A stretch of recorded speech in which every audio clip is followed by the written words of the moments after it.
Scottish Football Social Club is brought to you by McBookie.com. Take a lookie at McBookie today. Good evening, everyone. It is indeed the Scottish Football Social Club. It's Monday night. It's also transfer deadline night, so I'm sure we'll have plenty of news stories to discuss in the next 45 minutes or so. Some deals done today and a bit of talk as well. A few rumours flying around that Celtic are about to add a new player as well. Plus all the highlights, the big talking points from the weekend, as usual too, with Alan and Michael. We're live on YouTube. We're live in X on Premier Sports in association with McBookie. And if you've got any questions, by the way, fire them in. We'll try and get through them tonight. If new players are signing, ask Michael about new players that have come from Scandinavian markets. He's got great knowledge in all those sort of players. So just ask Michael anything as you need as the night goes on. But seriously, get some questions in. Michael, how are you? Because you've only just joined us again. Yeah, I'm fine. Thank you, Darryl. Yep. No need to... Yes, absolutely. Here on time. Just Alan. It's getting later and later every week, isn't it? I think he's just trying to test us. Just keep us on our toes. I think that's what it is. Something with the computer and the internet. There's always something. Always something. Computer, but I was finishing a game of chess with a wee man. Ah, okay. The truth comes out. Who won? It's on pause at the moment. Just so you know, Michael was playing with his 2-year-old there. So it's right in the balance. Right in the balance. Right, come on. Let's push on. Let's get right into the highlights, the big talking points, because we've got so much to get through. Let's start with the Sunday matches, Michael. Fir Park to begin with. Motherwell against Celtic. A game that, I guess, to an extent at 2-1, still slightly in the balance towards the end of the match, but it never felt like it was in any doubt for Celtic. Really did it. And when they got the third, that was done and dusted, Michael. Yeah, absolutely. It was a game that was very comfortable for Celtic, but there is always that element of doubt when it's sitting at 2-1 and you think to yourself, anything could happen. But as it panned out, it was a very, very good controlled performance. And this was, inside the first minute. And the speed of Celtic's play, it's all 1 and 2 touch. I think Luke McKim was the only player that actually took more than 2 touches. So the speed of the play was what was so impressive. Not the best defending, but ultimately Armstrong still got to find the back of the net. Like Ragnar off of the Vikings slamming it. That's what it's like, isn't it? That's what it's like. And then the second goal, in the same vein as the first, I just think that interchange between the 4 players in particular was very impressive. And then you've obviously got the returning Jota to sort of just put the icing on the cake. Well, that was a real storyline at the end. You could see, first of all, what it meant to Jota, the Celtic fans as well. He seems such a good fit at the football club, Michael, and it always helps when you come back, first match back, to do this. Absolutely. He came on the first few minutes, he was over on the right-hand side, and he was just feeling his way into the game. But I think it's quite telling that when he goes over onto the left, literally every time he picked the ball up, he was making something happen. He drove at the heart of the Motherwell team. He took on 3 or 4 players. Then he's picked it up, dropping the shoulder, step over, hitting the byline, putting the ball in the box, cuts inside another time, has a shot on goal. And it brings up the bigger talking point about where does he fit into the team? Exactly. Because for me, and I've said this, God knows how many times this season, Jota, for me, raises the bar. He's a game changer, and especially in the European level, where, okay, when he was there before, some of his performances didn't elevate the team, but I do genuinely believe that Jota in this team, he has an X factor that's probably been missing slightly, but he's best off the left. He's very good on the right, but he is best off the left, and that's where Maeda's best as well. So there's a wee interesting problem for Brendan Rodgers to try and figure out there. One that I'm sure he's quite happy to have. It's a great problem. I was going to actually talk about something else, but just when you bring in that area of the pitch, it might even be a bigger problem soon, Alan, because the speculation tonight is that Celtic are close to doing a deal for Jeffrey Schlupp, Crystal Palace player, former Premier League winner, by the way, who obviously is left back by trade, but he's so versatile. He could actually play further forward on the left side, as he's done many times in England. Yeah. Well, even I've played against him. So, do you know what I mean? Because that's why I was asking you earlier what age he was, but only 32. Apparently, yeah. with so much experience, and to add that kind of quality to the squad that they've already got at this moment in time is a little bit scary. But yeah, he can fill in a number of positions. Left back, he can play further forward. I know Michael's just spoke about Maeda and Jota and all these kind of guys, so it's probably not for there at this moment in time, but he can do a job in multiple positions. So if they can get that over the line with experience, I mean, look, they're in a good place already, but looking to the likes of the Champions League and different things like that, it's obviously a huge help. So yeah, another good addition if they get it done. And the contrast, Darryl, and I think I said this before, to 18 months ago, when you look at the players that were brought in and you look at what Celtic are doing now, it's night and day. I mean, it really is night and day. I mean, that first window was quite alarming when you look back at it now and you look at what's happened now. You've obviously Nawrocki, Lagerbielke, Holm, Thiago Holm. You know, these guys that none of them really making an impact. None. No. And there, you know, there's more as well that are sort of going by the wayside that I can't even remember. Obviously, Luis Palma is clearly not a bad player, but it just didn't fit at Celtic. But there's another one in that window that didn't work. You look at now, and obviously Tierney coming in the summer as well. Yeah, that is an incredibly good squad that Celtic have put together. And if they can ultimately solve the centre forward, not issue, but reinforcements there, might not happen tonight, may well need to be in the summer, then you look at the overall strength of the squad and you say they are capable. If they were to again get a good draw in the Champions League, they are capable of going and competing against some top sides, I think. Well, look, obviously it's Bayern Munich ahead next in the Champions League, which is a huge ask. But Alan, you watched, I'm sure, Celtic take on Aston Villa, your old team, and Adam Ida was outstanding that night. And it felt like it was such a big opportunity for him because all the Kyogo talk and moving on and him going to be the central striker for the foreseeable, and will Celtic bring in another striker in this window? And maybe they still will tonight. But for him to perform like that and maybe make a point as well back in English football, it's obviously going to help him a heck of a lot going forward this season, that performance. Yeah, absolutely. I mean, to go down there and put in that sort of performance against one of the top sides and score 2 goals, I think it's only going to boost his confidence. He then goes and scores against Motherwell. But I don't want to say it was hard for him when Kyogo was there. Maybe it was slightly because he knew he wasn't always going to be that starter. Now he is. So it's sink or swim time, and he's taking his chance. So you need to give him plaudits for that. Whether they bring somebody else in this window, it's obviously going to be difficult. But from now till maybe the summer, he's the guy. He's in charge of that shot, and he's scoring goals and he's doing his job well. So I think you can see his confidence growing in the role. So if he can do what he's shown in previous his loan spell and now, he's heading in the right direction. Do you know, here's an interesting one, Darryl, that I totally agree with what Hutz is saying there, that you could see him growing in confidence. I think there's elements of his game against Motherwell at third party. You can still see they're a little bit scrappy at times, but he's got all the components to go and be a top striker. He definitely needs to get a run of games and build up his confidence.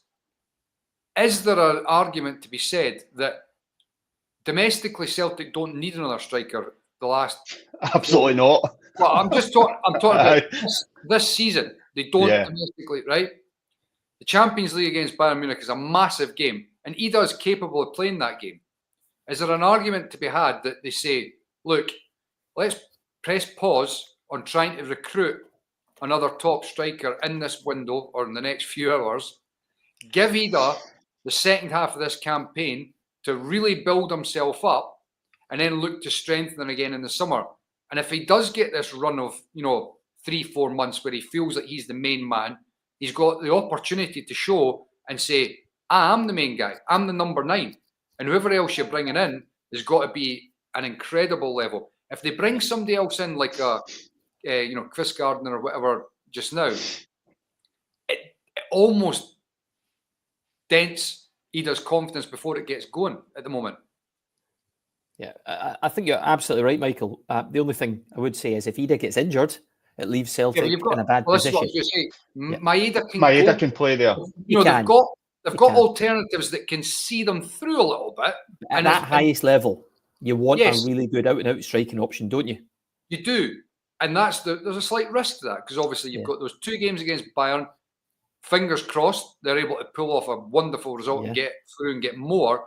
But domestically, they could even run without, Ida if he was injured domestically.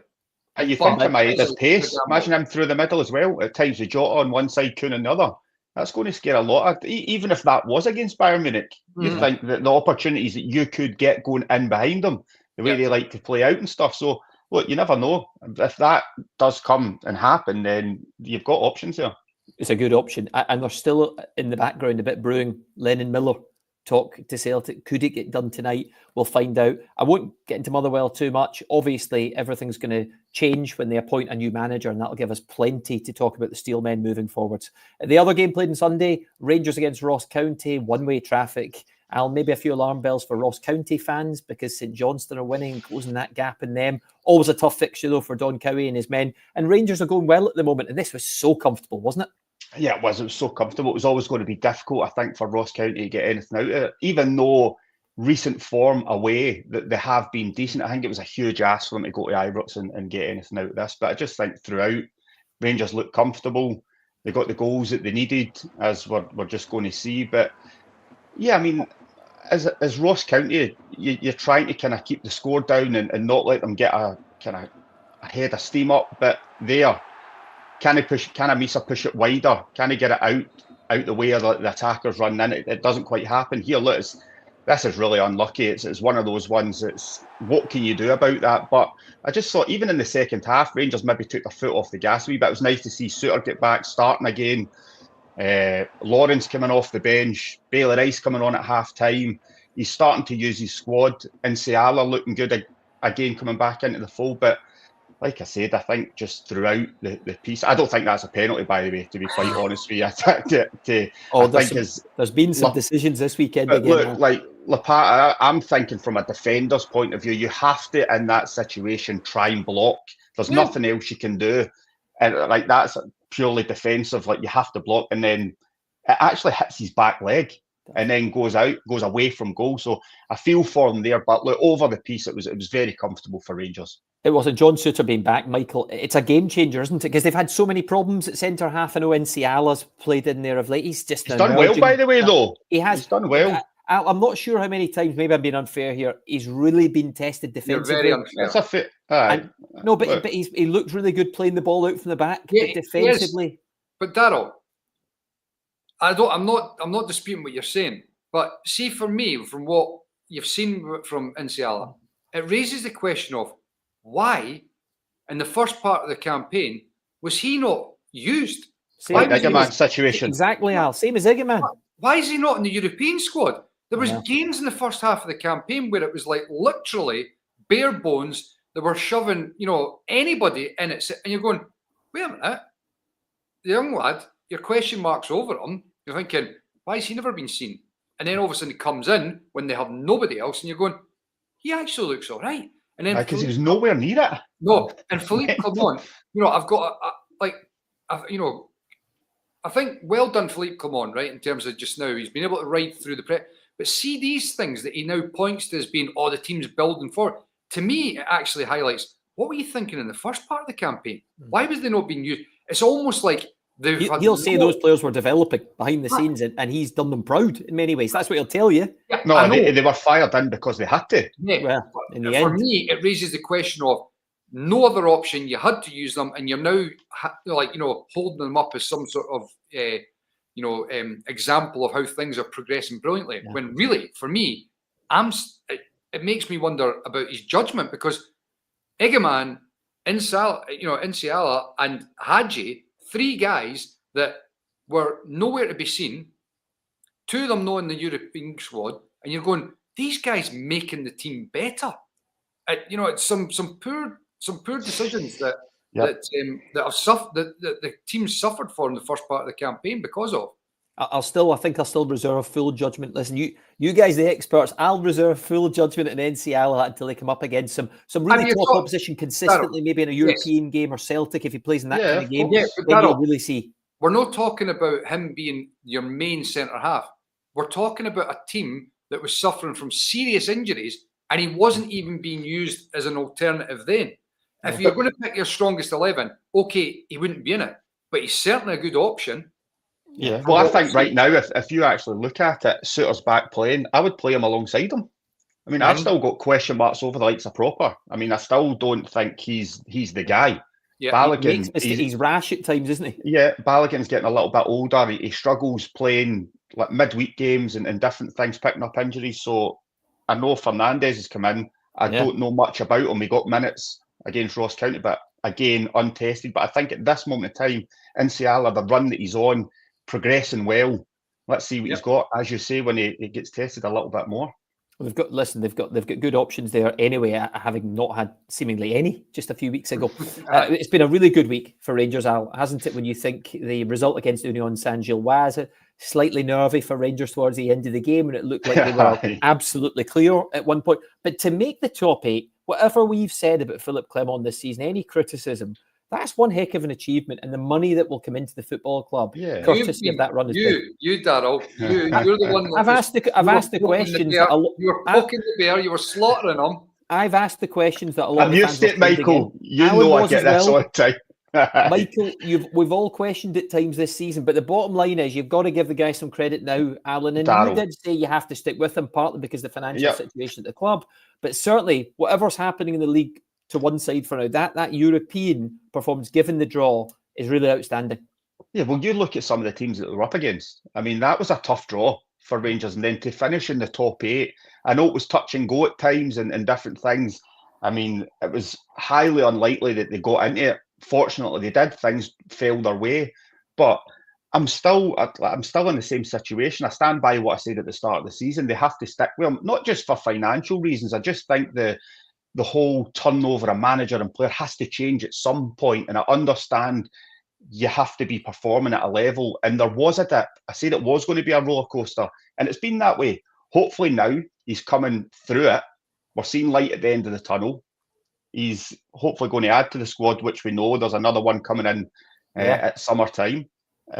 Things are looking better, and then we'll take it from there. But it's improving. It's definitely improving. There was some bad spells, but they're getting better. It couldn't get much worse domestically at times, Alison. But it's definitely getting better. Look, Darryl, there's no hiding away from it. The away form was shocking. Domestically, it was. It had to improve. It is getting better, and it's taken a lot longer than the manager had said. But I think sticking with somebody, getting through the tough periods, you have to go through the hard times to get to the better times, unfortunately, as hard as it is to deal with. But hopefully that's where we're at the moment. I hope that's the case for me as well, Al. Let me tell you, to flee through the hard times. I seriously hope so. So the news you just mentioned there, player joining the summer, Lyle Cameron has signed a pre-contract. Michael, we spoke about this one in the show, I think 3 or 4 weeks ago, when there was a bit of transfer speculation. And as good a player as you have always told us that Lyle Cameron is, and you've seen a heck of a lot of him these last few years developing, you weren't sure he was necessarily a good fit for Rangers. Do you kind of stand by it now that he's signed? No, it wasn't. I said he wasn't a good fit for Rangers. I was saying that if you look over the last few years, where I think the club, and they're not alone in this, have been, negligent towards or dismissive of the domestic market to a great extent. Yeah. They've missed out on what I would say were better players than Lyle Cameron. And it's actually good to see them now recognising that you need to have a strong core of Scottish players, not just in terms of for Europe, which is a prerequisite. You need to have that, domestic numbers in your squad, but also just for the actual identity of the team, for the actual punters in the stands to be able to go, all right, this is what we're about. When it becomes a little bit too spread from everywhere, I think you just lose a little bit of the identity of the team. So I think it's a positive. I think Lyle Cameron is a good player that's got plenty of growth to come. But I don't think he's as good as some that they have clearly ignored or passed up in the recent past, is what I was trying to say. Lewis Ferguson comes to mind. Al, do you like the signing? Yeah, look, for me, it's going to be interesting to see where he fits in. But we've watched him enough this season anyway to know that he's a talented young footballer who has got room to grow. But where he fits into that Rangers team will be interesting to see. But I go back for years, and Michael's spot on with what he says. I remember when I was at Rangers, there was a core group of Scottish players, and wherever, it didn't matter if they were playing at Kilmarnock, Hibs, wherever they were, if they were talented youngsters, they get brought in. I mean, you look at Boydie, Naismith, Kevin Thompson. Like, they've done it with so many. Stephen Whittaker. It always happened. Alan Gow at the time. Stephen So I think Naismith. I said him at the start. Or did you? But Sorry. I'm reading the headlines here as we go. Yeah, you're all right. But I just think they have overlooked the Scottish market for far too long for whatever reason, and intended to go and buy foreign players that are untested. So, but I think it will be a good signing, but it'll be interesting to see where he fits into the team. Okay, onwards. Another win for Hibs, another defeat for Aberdeen. Michael, should we just start on Hibs? Because we'll get to the Dons. They've signed another player tonight as well. But start on Hibs. Obviously, we had David Gray on a couple of weeks ago, and there's so much positivity right now around them. And when you've got guys like Triantis playing as well as he is and scoring goals, it's always going to help. But right now, they look like a pretty good unit, don't they? Well, I mean, obviously, the confidence is sky high. It really is. And credit to them. I've said this God knows how many times now as well, because when I look at the team as a whole, I still see, real issues. I don't think the goalkeeper's good enough, and I don't think the defence is good enough. But they are riding the crest of the wave. They've got some really good components that have kicked in. Nicky Cadden's the obvious one. His delivery, his ability to be able to come in with goals as well has been a huge factor for Hibs. But you then look at the Martin Boyle up top. Martin Boyle up top has kicked into form and is doing a great job. I'm surprised they've not done more business in January, because I thought they were going to have to try to plug those gaps and those problems that they've got, but they've not. And David Gray's done an incredible job to be able to get them on the cusp of the top six and going and challenging for the European spots. I mean, they're right in the hunt for the third spot now. No question about it. 4 points off third. Aye. Amazing. And I just go back to that Dundee game, and you're like, what a turnaround. Like, seriously. But because we genuinely were sitting there after that game thinking, I think he's going to struggle to keep hold of his job here with us. Doomed. To transform the way that they have. I know they've changed formation, everything, but it was absolutely incredible. So fair play to them. Yeah. And you just mentioned that Dundee game and all the talk about Eli Yuhan off the back of that. Of that game, I should say. And I'm still checking the headlines, by the way. It looks like at the moment, Michael, there's a lot of talk that he's staying on at Hibs, despite all the talk that he could go to Blackburn or Stoke. The latest is that he might end up staying at the club, Michael. One of your favourite Blackburn and Stoke, was it? Blackburn and Stoke among the teams mentioned. And obviously Hibs have signed Alessana Mane as well, so they're trying to bring in more players. Unbeaten in 9, they've won 6 then, Michael. So a lot of positivity. We'll see what happens at the end of the transfer window. And this is the thing, unbeaten in 9, correct me if I'm wrong, but I'm pretty sure that is now their longest undefeated run in 7 years. Wow. I heard that. And, so it's like to have gone from, this is the incredible thing about those two teams that were playing at the weekend. You've got Hibs, who are sitting bottom of the table, like I was talking about Dundee, the game at Dens, you're going, this is just doomed. It's doomed. They've now flipped it on its head. They've gone on their longest undefeated run in 7 years. They're rocketing up the table. I still don't think their squad's what it should be. There's a lot of work that needs to be done on it. But credit to David Gray. As a young manager, I'm actually astonished the job he's been able to do. The flip side of that is you look at Aberdeen and you just wonder, where is the bottom of the barrel for Aberdeen? There was a game, Michael, a number of weeks ago now, but I think we were talking off the back of it. I think Aberdeen beat Hibs, or was it the 3-3? I can't remember, but there was a 23-point gap between the teams at that point. And like Al's just said, look at the league table now. It was unthinkable. It's incredible. Well, I mean, the early part of the season, the way that Aberdeen had started and the way that Hearts and Hibs had been so poor, you were going, well, that's Aberdeen guaranteed themselves third or fourth in the table. Because you're saying there is no way that Hibs and Hearts are going to be able to overturn what was, at the time, 22 and 23 points of a gap after 11 games. 11 games, 22 points behind. Now, Hibs are 2 behind? Two behind Aberdeen and 4 behind Dundee United.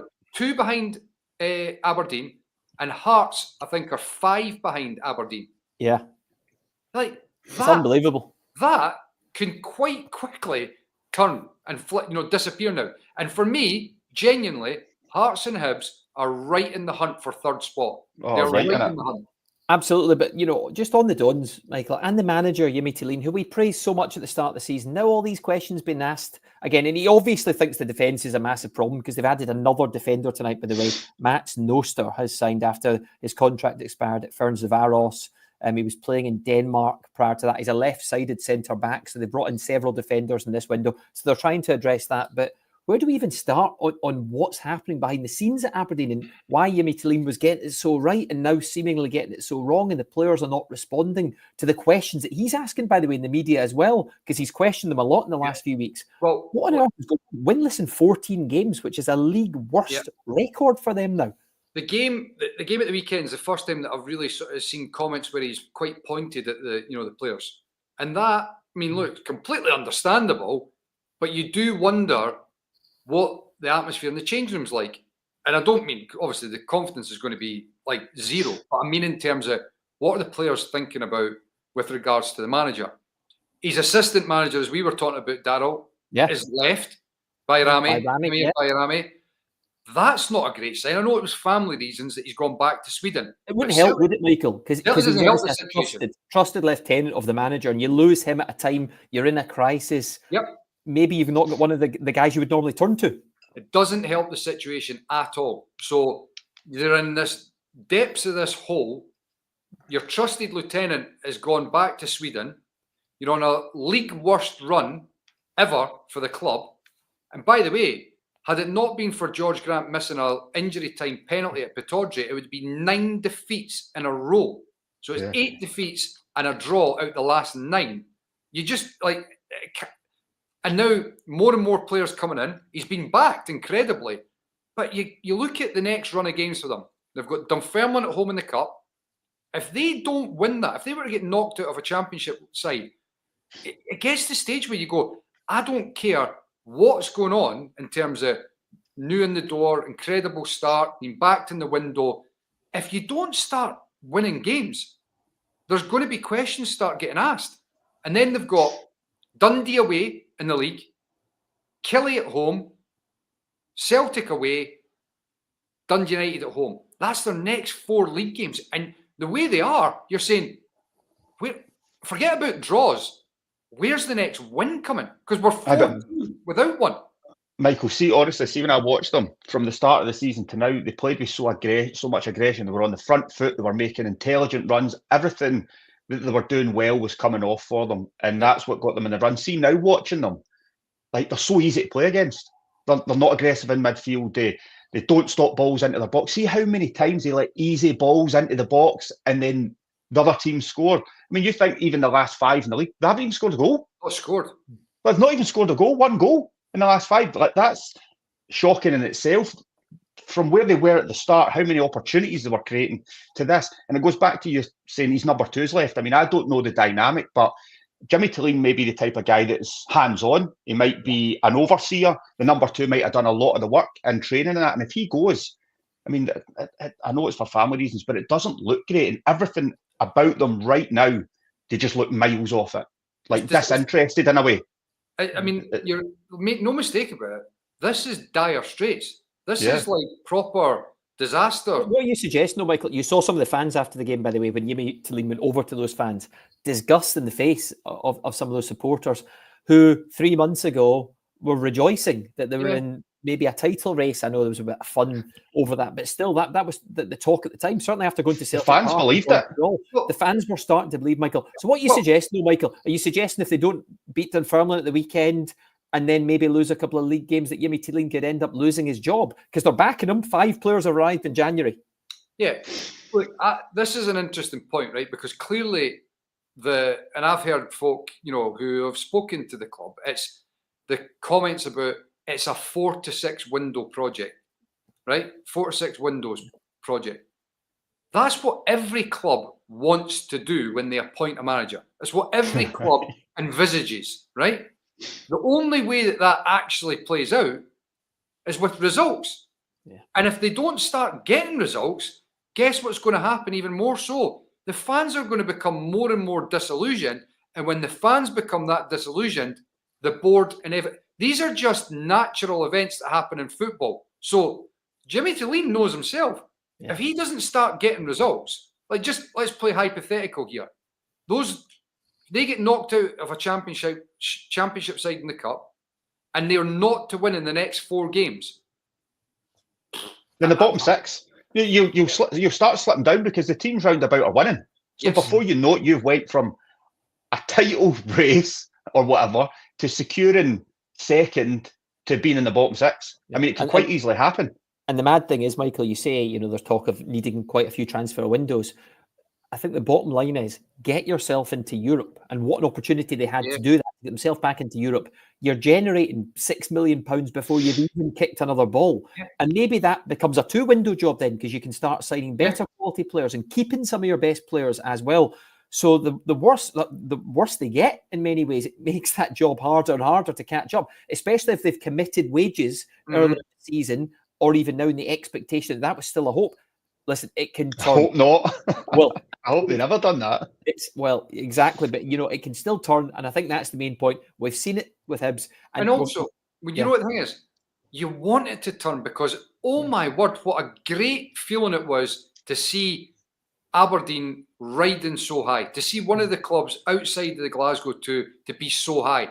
Like, we went up and did the Dundee United game early in the season for the TV, and it was like a force of nature. You know what I mean? It was just like the crowd were sucking the ball into the net type thing. It was almost inevitable. You knew Aberdeen were going to win this game, and the atmosphere was incredible. It was so good to be around that, and you want that to be back, not just for the likes of Aberdeen, but for the bigger teams. We want our bigger teams to be doing well. It's not great to see what's happening here, but all we're doing here is we're pointing out the inevitable results that come, or the inevitable scenario that arises when you don't get victories. No, I understand totally. And Yemi Tilleen, by the way, was on this show right at the start of the season.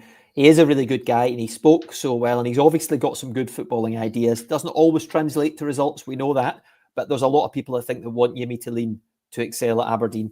Look, talking about how quickly it can turn, Hearts at the moment, Michael, only a few weeks ago, major doubts again about the manager, you were saying, about some of the players. We knew that January would probably help because new players would be arriving. But the kind of results they're getting right now, going to Dens Park, by the way, Dundee in decent form, good form actually, and to score 6 goals and to win so easily, I mean, it just shows you the trajectory they're currently on. Yeah, well, I mean, look, make no mistake about that. That was a statement result at the weekend for Hearts, to go away from home in the league and bang 6 in. And it was the nature of the goals as well. Again, that left-hand side that's been so potent for Hearts once they actually got played together.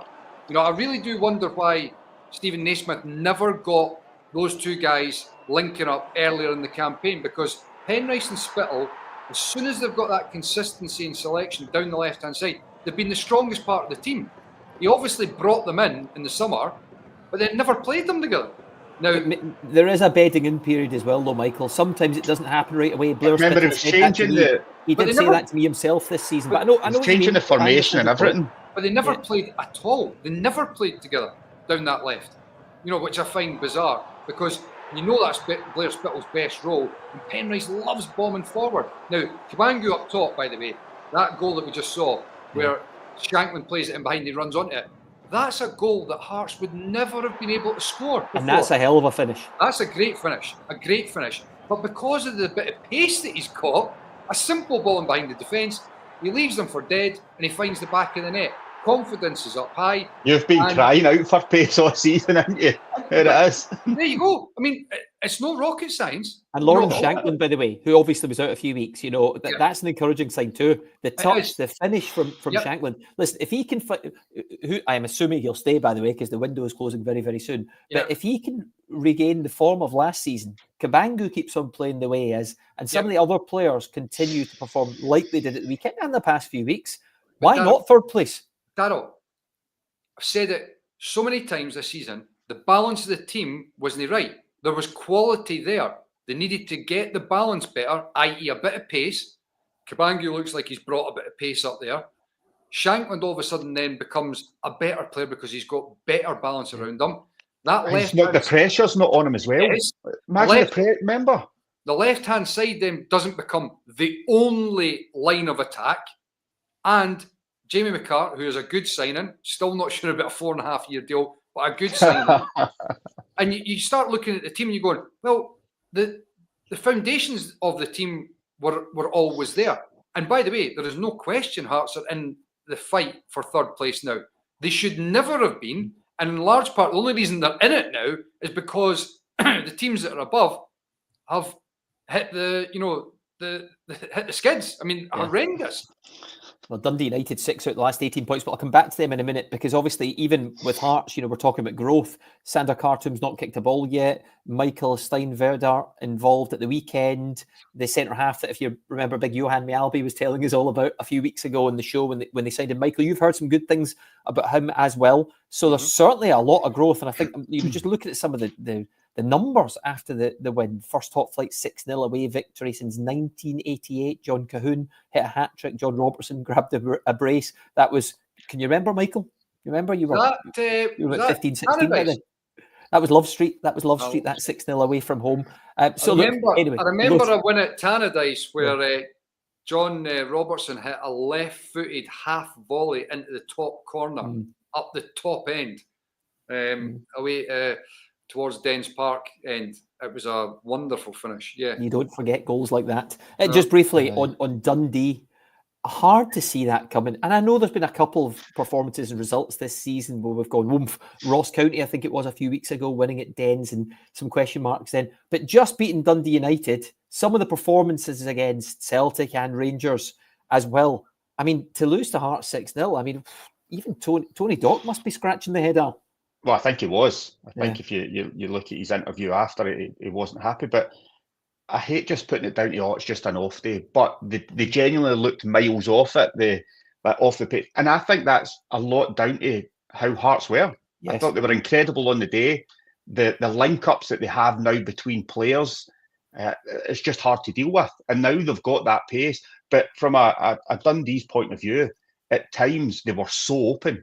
I mean, see when you're down 3-4, like, don't concede another one. Like you say to everybody around about you, we do not concede anymore. Even if we're going to get beat 4-0, right, fine, we're not going to get it back, but don't concede. Don't just be even worse and be even more open and give the ball away and create problems for yourself. Goalkeeper has to do better. Like, everybody has to. You have to cut out these mistakes and be professional about it. Look, he'll kind of chalk this one off and just say, right, it was a blip, but you need to get back to what you do best, and that's working hard and working for each other, because that wasn't good enough, and he knows that. You do, especially with St Johnstone picking up points. You don't want to have a bit. No, you don't. But what I was going to say was the interesting dynamic to this is how did they react? They've obviously got the cup game coming up next week, but I've already mentioned the next league game is at home against Aberdeen. Now, I've got to say, Dundee have got a number of their defensive injuries who are back in training now. Now, you would imagine that some of them at least are going to be fit in the next week or two, getting up to speed. They're going to improve what Al was just talking about, that fragility at the back. Tony Docherty, the word he used was anomaly. He said he just feels like it was an off day. Hearts caught them on an off day. I do think a lot of credit goes to Hearts. Yeah. But the question mark and the challenge for Dundee, I suppose, is, well, how do you react? You've got the cup game at the weekend, and then you've got Aberdeen at home. That is a massive game for both teams. Obviously for Dundee because they need to react, and for Aberdeen for obvious reasons that we've already just spoken about. Huge game, two massive games ahead. We'll see. And they have reacted well after defeats earlier this season. So on to Kilmarnock at Dundee United, a game of obviously just live on Premier Sport. Did you enjoy your evening at Rugby Park? Let me tell you what I liked. It was just close. 15 minutes down the road, in there. Honestly, the ladies looked after us amazingly well at half-time and everything. It was absolutely spot on. But in terms of what was on the pitch, it was a tough watch. There wasn't much quality. There wasn't a lot of quality. Al was driven to the drink straight across in the hotel right after the game. To be fair, that's exactly what happened. I watched this game and I went straight across to the hotel because I felt like I needed it. But it was like just like throw-ins, long throw-ins to Dundee United and poor passes, sloppy passes, like no real quality. I mean, I thought this was a goal. I think Marley Watkins. I was fuming. I mean, I think Murray does really well. He likes to whip balls in. Gallagher pops it up in the air. look, I think Marley Watkins gets the run on him, but I think he needs to be stronger. I think Walton has to be stronger. He needs to be out and be commanding. You can't get out jumped when you can jump and you've got your arms. But look, Dundee United, this was probably the best chance. They had a 3v2 as well. They weren't clinical. Yeah, I just think Middleton there, it looked from where we were as if it kind of came off his ankle, or he was in between two decisions. Do you cut it across or do you actually go for goal? I think he should have went for goal personally. And I think he get kind of caught in between, but honestly, it was a tough 90 minutes. But the most important thing, particularly because I've mentioned St Johnstone, was the 3 points. Because imagine if they'd lost that game, you're starting to look over your shoulder a bit, Alan. Absolutely. That's you win any way you can. That kind of. Well, game, we spoke to Derek after it, and it's exactly what he was saying. He was saying, look, at this moment in time, it's not. Of course, you want a good performance, absolutely, but it's about getting the 3 points. And Johnson won earlier on in the game, which kind of ramps up the pressure on them a little bit. But now, where they're sitting, they win that game. They've got St Johnstone next. They've obviously not got a cup game. They've got St Johnstone. They're 3 points. I think it was off maybe 6. Yeah. So look, it's not a given. But if you go and put in a good performance and win that game, it's actually starting to look a little bit rosier. But they need to start being consistent. 3 points. 3 points is the only thing that counts after a game like that. So for Dundee United, it's like there is not a single positive. For Killie, did you enjoy it, Michael? Did you enjoy the game? Loved it. Let me tell you, I don't know if everybody heard it, but he said at half time, he was like, "What? No, you can tell it about what was your best just at the experience." Start of the second half, the best food at a ground was at Rugby Park. A lot of folk, obviously, the Killie pie, which is good. It's good, but the guys there sorted Rory and I out with a Greek flatbread. Oh, wait a minute. Chicken flat. Oh, honestly, it was super. They brought up to the commentary box and everything for us. It was absolutely outstanding. Well looked after down here, I'm telling you. Well looked after, Darryl. Proper. Tremendous. Hey, look, one positive, obviously not the result, okay, because Dundee United, I think it's 6 points out of 18 now, and that has allowed a few teams to kind of close the gap on them. Some hard fixtures in there, by the way, among those 18 points that were available to them. But the positive is what they've done in the transfer window. And Alan Campbell, I know you guys were talking about before the game, that is a really good signing, Michael. And if he can show the type of form that we've seen in the past in Scotland and down south, then a good Dundee United squad has just got much, much better. Yeah, unquestionably. 26-year-old as well. Obviously, Jim was talking about that before the game, and you do sort of forget how young he still is. So, a good bit of business. Credit to Dundee United for getting the deal done. I think, again, Jim spoke about the fact that there wasn't really any more money in the budget, but the club have found some more to get that deal done. Clearly, it wasn't the best game of football, and it wasn't the best game for him to have his first game in a Dundee United jersey to try and get up to speed. But you can imagine in the next few weeks, as he starts to get up to speed with Dundee United, that there's no doubt about it. He's going to be a good addition to the team. Yeah. Okay, onwards. St Mirren, St Johnstone. Okay, some talking points in this match. And you've probably seen St Mirren's statement as well, Alan, which was scathing about the state of VAR in Scotland. They've obviously been watching this programme, Stephen Robinson and everyone behind the board, and they've heard my rant a few weeks ago. I agree with some of what's been said, by the way. But anyway, in terms of the game, we'll get back to St Mirren. St Johnstone were written off by most people in this show, not me. Okay. So me and Michael then. I'm throwing you under the bus. But Wow. Steve Valacari, you have to give him a lot of credit because they have kept the belief and they are winning football matches, Alan.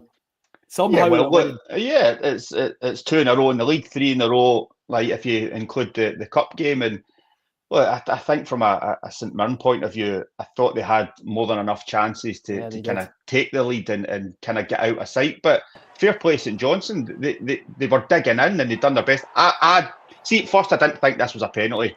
It's the angle from the back. That's stone wall. Yeah, no, but originally when I first seen it full pace, but then when you see the other angles from the back, it looks like Bomono's clipped. You can understand. You can understand this. Absolutely. That penalty, I cannot get my head around. No, absolutely, it was a penalty for me. This I understand again. Olasanya push on Barry Douglas again. I don't even really think he needs to do it. No. Yeah, of course, that's clear. I don't think he needs to do it, but I just think at this moment in time, you look where St Mirren is, and it's that inconsistency. Like they have the really good performance against Rangers, and then after that they take a dip. What a Really finish. good performance. What a finish. A really good performance against Aberdeen, and then they can't go and back it up. That's the problem. So now they're looking over their shoulder as well. I mean, it's a really poor, really poor goal to lose there. I'm not too worried about St Mirren. I don't know about you, Michael. I'm not too worried because, yes, there's been inconsistency, but they seem to find big results when required. Yeah. No, I wouldn't have a worry about them in terms of, Dropping getting down. dragged into a relegation fight. But they've obviously done incredibly well the last few years in the top 6. I now look at that and I'm going, I'm not, I'd be fearful for them with regards to that. I'm not sure. Just the way that Hearts and Hibs are in particular, the way that they're, motoring forward, I would say that getting into the top 6 is going to be a challenge for them now. Yeah. But I've got to say, big mention to Big Bozo. What a finish. Big Bozo. What a finish. Bozo has delivered again for you, Michael. Right, that's as scrappy as you'll get. Well, you take that all day, Al. You'd have been delighted. Absolutely. Right, St Mirren and VAR. Al, you heard my rant a few weeks ago. Look, I worried, did we have enough good officials to actually run VAR properly in this country? We've seen some, horrific decisions. We've also seen some good ones. Of course, you have to give some credit. And a lot of people just want VAR in the game. And therefore, they'll always praise the fact it's there to make a difference when it's available. But you have to get many more right than wrong. And there's been a lot of apologies this season. And you heard Stephen Robinson saying it as well. He's expecting another one. I think that'd be number 6 this season. They've got the most. They've got the most, didn't they? It's incredible. It's like 2 years in a row or something. Like. And just to read this, right, this stinging statement, and it goes on for ages, but it's aimed squarely at the SFA and the way VAR is being run. They've asked for immediate action and change. Among the words they've said, we feel VAR should be run independently and have its own code of conduct and regulations away from the SFA and the referees. We need to get this right because it's costing the clubs financially to implement VAR, and it shouldn't be costing us on the pitch. Which is absolutely right. The clubs, remember, have put money in towards this out of their budget. So you have to get more of these decisions right. Michael, do you agree with anything in the statement? Do you need to look at how it's now being run, given what the decision-making has been? I mean, I agree with the overall principle in regards to you want to make sure that, the structure's right and perhaps, having an independent body is the way forward. I've still got to say that this season is vastly improved on last season. There was multiple, horrific decisions. But is it good enough? Well, you can always get better, Darryl. Of course you can. But you're coming from a position of last year was embarrassing. It was embarrassing. Every week, multiple decisions. And I do think the start of the season was good and it's drifted slightly. I do think that. But why is that the case then? Because are you, no, but how do they not get that decision right? Exactly. That's why that's simple. Just simplify it. How can you miss decisions like that, Alan? You're spot. I mean. Was it not? There was another one recently that you were at a game. Was it Dan Casey sent off? We couldn't understand why it wasn't overturned. And then you've got the Rangers Diamandi situation. Yeah, the Rangers Diamandi situation. The referee goes to the monitor and he doesn't change his mind, even though VAR are saying. So referees, feel even to me, are losing the faith or losing the trust of their own VAR. No, but they doubled down and stuck with their decision. If you remember the two that you've just made, they did. So they're even in VAR saying go and have a look at it, for instance, and they're not changing their mind. So even referees are questioning advice. You're having a go at VAR there, right? And I'm actually questioning the whole system, the whole system, and have we got enough people to run it adequately to keep clubs like St Mirren happy? Because the one at Dundee United at Tannadice for Rangers Diamandi was so bad, so bad. That's, I don't think there's been loads of instances like that this season, right? Of course, there's been some. Whereas last season, I think there was almost every week there was decisions like that. You're going oh my God. It was Nick Walsh, the game at Tannadice, you're just going, under no circumstances can you actually, send somebody off for that. None. And then for VAR to intervene, as you want VAR to do, and for him to double down, I just find that inexcusable. But I don't think there's been, a plethora of those decisions this season. But St Mirren No, said but themselves. no, but Michael, I'm with you. I think it is better, right? But I just try and simplify it, not for everybody else, just for myself and stuff, and just look at that one in isolation, the Bomono one. Like, after looking at that 2-3 times on a monitor, and you get all the different angles. Like I said, from watching it first time, I was like, oh, I'm not sure about that. But when I seen it from the angle from the back, I was like, for me, that's a penalty. You're running at pace, somebody clips you, bang, you're down, it's a penalty. So I just don't understand how they're not coming up with that answer. Do you think that, see with that one in particular, do you think that I actually don't know how quickly the decision was made, but do you think that they actually made the decision before viewing the angle from behind? Well, if possibly. they did, why? There's Possibly. not that many cameras at that game, Michael. But that's the thing. So see, like the VAR, if we're comparing it to, say, maybe down south or whatever, I'd imagine that's a better version of it. I mean, I don't know. Listen, I'm just Alan, it is much better because you've got so many more angles. So many cameras. Yeah, I get that. But if we can watch it on highlights, for an example, and they can get that view, are you trying to tell me that within the stadium they can? I mean, and Derek McInnes spoke about it before, Stephen Robinson now, about the clubs put the money in for this to be here to get the right decision. Ultimately, and that's not the right decision. That could have been the difference. They could have went on and won that game. Yeah. Through that.